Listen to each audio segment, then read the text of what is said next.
अंगं हरे पुलकभूषणमाश्रयन्ति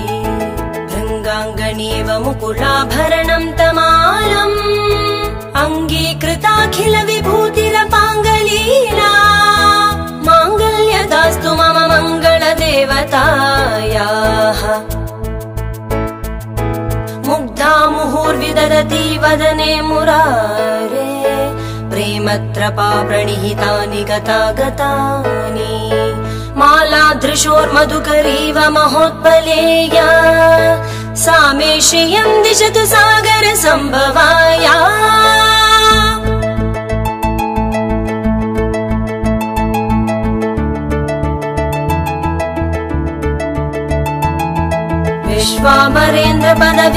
विश्वामरेन्द्रपदविभ्रमदानदक्षम्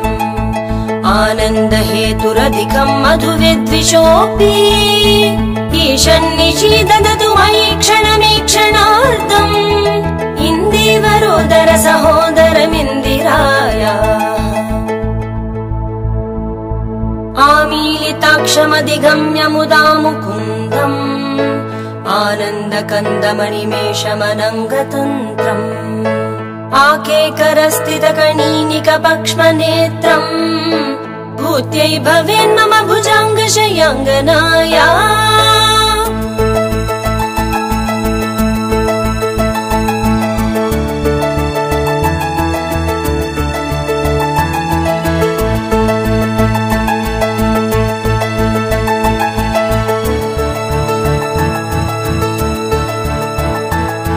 बाह्वन्तरे मुरजितक्षतकौस्तुभेया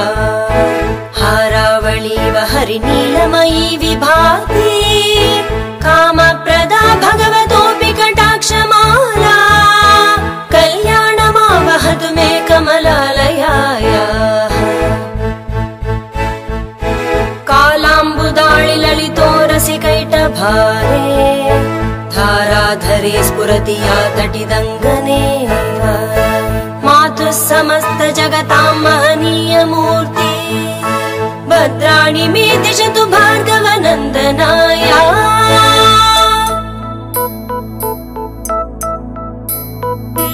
कनकधारा कनकधारा कनकधारा कनकधारा कनकधारा कनकधारा प्राप्तं पदं प्रथमतः खलु यत्प्रभावान् माङ्गल्यभाजि मधुमातिनि मन्मथेन मय्यापते तदिहमन्तरमीक्षणार्थम् मन्दालसं च मकराकरकन्यकायाः दध्याधयानुपवनो द्रविणाम्बुदाराम् अस्मिन् किञ्चन विहङ्गशिशौ विषण्णे दुष्कर्म घर्ममपनीय चिराय दूरम् नारायण प्रणयिनी नयनाम्बुवाः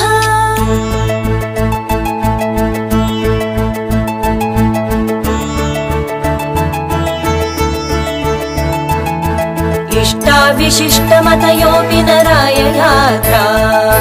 दृष्टास्त्रिविष्टपपदं सुलभं भजन्ते दृष्टिप्रहृष्टकमलोदरदीप्तिरिष्टाम् पुष्टिं कृशिष्ट मम पुष्करविष्टरायाः कीर्देवतेति गरुडध्वज सुन्दरीति शाकम्भरीति शशिशेखरवल्लभेति सृष्टिस्थितिप्रलयकेलिषु संस्थितायै तस्यै नमस्त्रिभुवनैकगुरोस्तरुण्यै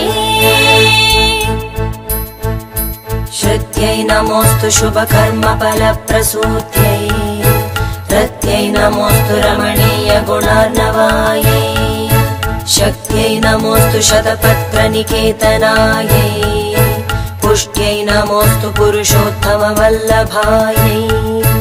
नमोऽस्तु नालीखनिपाननायै नमोऽस्तु दुग्धोदधि जन्मभूम्यै नमोऽस्तु सोमामृतसोदरायै नमोऽस्तु नारायणवल्लभायै नमोऽस्तु हेमाम्बुजपीठिकायै नमोऽस्तु भूमण्डल कालनायिकायै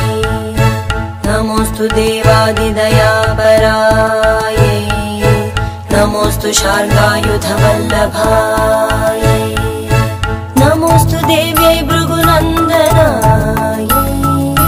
नमोऽस्तु विष्णोरुरसिस्थितायै नमोऽस्तु लक्ष्म्यै कमलालयायै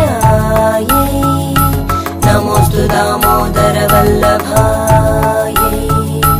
नमोऽस्तु कान्त्यै कमलेक्षणायै नमोऽस्तु भूत्यै भुवनप्रसूत्यै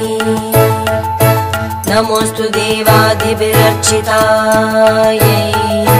नमोऽस्तु नन्दात्मजवल्लभायै स्तुवन्ति ये स्तुतिभिरमूर्तिभिरन्वहम् त्रयीमयीं त्रिभुवनमातरं रमाम् गुणाधिका गुरुतर भाग्यभाजिनो भवन्ति ते भुवि बुधभाविताशयाः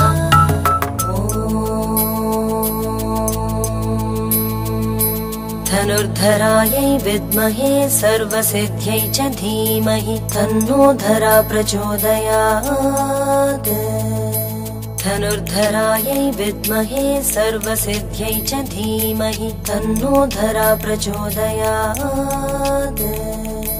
धनुर्धरायै विद्महे सर्वसिद्ध्यै च धीमहि तन्नो धरा प्रचोदयात्।